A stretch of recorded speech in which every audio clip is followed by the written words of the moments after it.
আসসালামু আলাইকুম ওরহমতুল্লাহি ওবরাকাতু। আমরা মক্কায় গিয়ে কোথায় এতেকাফের জন্য বসতে পারি? এই কমন একটা প্রশ্ন আমাদের অনেকের মনের মধ্যে থাকে। যারা রমজানের শেষের 10 দশক এতেকাফে বসতে চায় তারা আগে থেকে জানতে চায় যে মক্কায় গিয়ে এতেকাফের ব্যবস্থা আছে কিনা বা রেজিস্ট্রেশন ছাড়া এতেকাফ করা যায় কিনা। কোনো রকম রেজিস্ট্রেশন ছাড়া আপনারা মক্কায় গিয়ে কোথায় এতেকাফের জন্য বসতে পারবেন, আজকের ভিডিওর মাধ্যমে আমি আপনাদেরকে সেটি দেখানোর চেষ্টা করব ইনশাল্লাহ। সম্পূর্ণ ভিডিওটি শুরু থেকে শেষ পর্যন্ত দেখুন, আশা করি আপনাদের উপকারে আসবে।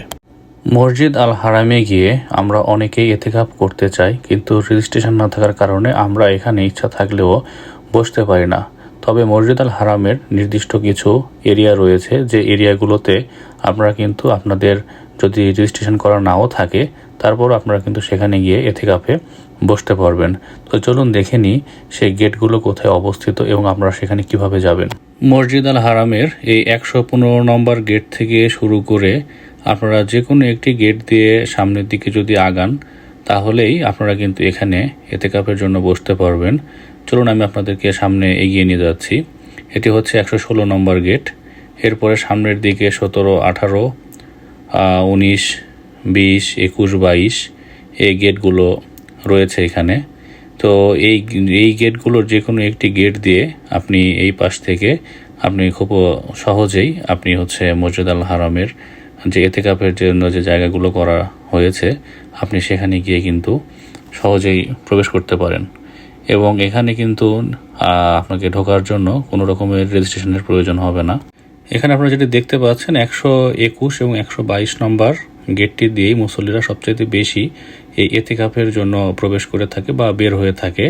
কারণ হচ্ছে এখানে অন্যান্য যে গেটগুলো রয়েছে মসজিদ আল হারামে যখন আপনার তারাবির নামাজ আদায় হয় এই টাইমগুলোতে অনেক আপনার ভিড় হয়, যার কারণে তাদের নিরাপত্তার স্বার্থে আপনার অনেক সময় এই গেটগুলো বন্ধ রাখে এবং মাঝের মধ্যে গেটগুলো খুলে দেয়। তবে 121 এবং 120 নম্বর এই গেটগুলো 120, 21, 22 এই গেটগুলো আপনারা সচরাচর সবসময় খোলা পাবেন।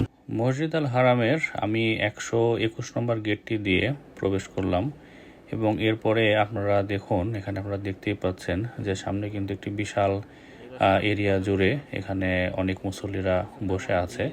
এখানে সবাই কিন্তু এতেকাফে বসেছে। তো শুধু এখানে শুধু একটি জায়গা না, এরকম অসংখ্য জায়গা রয়েছে। যারা এখানে এসেছে এদের কিন্তু কারোরই রেজিস্ট্রেশন করা নেই, রেজিস্ট্রেশন ছাড়া কিন্তু সবাই এখানে বসেছে। এখানে দেখুন আপনারা যে কত মানুষ এখানে বসে আছে এবং আসলে এতেকাফে বসাটা একটু কষ্টকর। অনেকে যারা চায় যে আমরা এতেকাফে বসতে চাচ্ছি তারা আপনারা খুব সহজেই এই গেটগুলো দিয়ে প্রবেশ করে আপনারা এখানে যেদিন এতেকাফের জন্য বসার জন্য ওইগুলো ওপেন করে দেওয়া হয়। 20শে রমজান আসরের নামাজের পর থেকেই কিন্তু এই জায়গাগুলো আপনার বুক হয়ে যাওয়া শুরু করে। কারণ শুধু এখানে বাংলাদেশ থেকে না, বিশ্বের বিভিন্ন প্রান্ত থেকে কিন্তু মুসলমানরা আসে এতেকাফে বসার উদ্দেশ্যে। তো আপনারা যারা এখানে এতেকাফে বসতে চাচ্ছেন তারা কিন্তু অবশ্যই 20শে রমজান আসরের নামাজের পরপরই এই জায়গাগুলোতে গিয়ে আপনাদের জায়গাটা কিন্তু ধরে নেবেন এবং আপনার হেলান দেওয়ার জন্য যে জায়নামাজগুলো পাওয়া যায় যদি সেটি নিয়ে যে বসতে পারেন তাহলে তো সেটি খুবই ভালো হয়। এবং আপনারা কিন্তু যখন যাবেন তখন সাথে সাথে যে জায়গাটা পাবেন এরকম না। বিষয়টা হচ্ছে যে এখানে কিন্তু অনেক ভিড় থাকে এবং অনেক মানুষ থাকে এখানে। তো যার কারণে আপনারা যত দ্রুত গিয়ে আপনাদের জায়গাগুলো ধরে ফেলতে পারবেন সেটাই সবচাইতে ভালো। এবং আপনার সাথে যত জিনিসপত্র কম রাখতে পারবেন সেটা আপনার জন্য খুবই ভালো। কারণ বেশি জিনিসপত্র রাখলে এটি আপনার জন্য সমস্যা। এগুলোকে ক্যারি করে বিভিন্ন জায়গাতে নিয়ে যাওয়া নিয়ে আসা এগুলো করাটা একটু সমস্যা হয়ে যায়। যার কারণে চেষ্টা করবেন খুবই অল্প সংখ্যক জিনিসপত্র নিজের কাছে রাখার জন্য। আর আপনারা এখানে শুধু ইফতারির খাবারটা পাবেন, সেহরির খাবারটা আপনাকে লোক দিয়ে বাইরে থেকে নিয়ে আসতে হবে। কারণ যেহেতু রেজিস্ট্রেশন করা নেই এই কারণে শুধু এখানে মসজিদ আল হারামের যে ইফতারিটা এই ইফতারিটা শুধু আপনারা এখানে পাবেন ফ্রিতে। আর আপনাদেরকে রাতের খাবার যারা খাবেন এই খাবারগুলো আপনাদেরকে বাইরে থেকে কিনে নিয়ে আসতে হবে। অনেক হোটেল আছে, শুধু তাদের নাম্বারে আপনারা ফোন দিলেই আপনাদেরকে খাবার এসে ভিতরে পৌঁছে দিয়ে যাবে। সেই নাম্বারগুলো আপনারা আগেই কালেকশন করে নেবেন, যে যারা হচ্ছে খাবার মসজিদ আল হারামে এসে পৌঁছে দিবে, তাহলে আর সেক্ষেত্রে আপনাকে মসজিদ আল হারাম থেকে বাইরে বের হতে হচ্ছে না। তো আশা করি এই ভিডিওটি আপনাদের অনেকের উপকারে আসবে, যারা বাংলাদেশ থেকে বিশেষ করে যেতে চাচ্ছেন। বাংলাদেশ থেকে রেজিস্ট্রেশন করাটা অনেক কষ্টকর ব্যাপার, যার কারণে অনেকে এতেকাফ করার ইচ্ছা থাকলেও হয়তো যেতে পারেন না। তো আপনারা কিন্তু খুব সহজেই এই যে আমি ভিডিওতে দেখালাম, আপনারা মসজিদ আল হারামের এই কয়েকটি গেট আমার জানা আছে, এর বাইরে আরও অনেক গেট থাকতে পারে।